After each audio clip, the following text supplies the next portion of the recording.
अरे गोविंदा आपल्या हे काय ते रान काय म्हणतात तुम्ही त्याला? शेतामध्ये का आहेत का रे काही काहीला तुमच्या गावाकडे?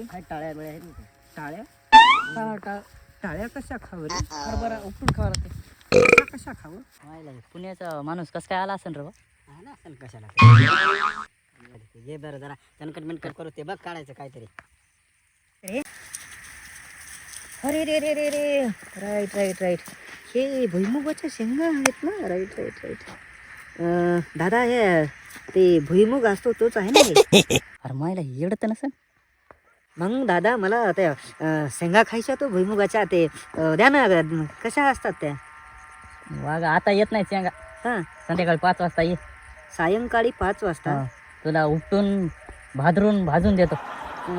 ते भादरून म्हणजे काय असते दादा ते? उपटायच्या हां अशा हलवायच्या.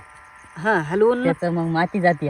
त्याच्यात माती जाते. माती खाली पडते त्याच्याची. बरं खाली पडते. हा मग त्याला भादरायच्या. कशा भाजरायच्या? तोडायच्या. हां तोडायच्या. ओके. हा, हां आणि मग त्याला भाजायचं. बरं मग गॅसवरच भाजून खायच्या ना? अरे बाबा चुलीवर भाजायच्या रे बाबा. गॅस नसते, गॅस संपून जाते मग. हो का? आता ह्याला गॅसवरच भाजतात ना? गॅसवर नाही रे बाबा. माय घालायला गाडी स्टार्ट कर.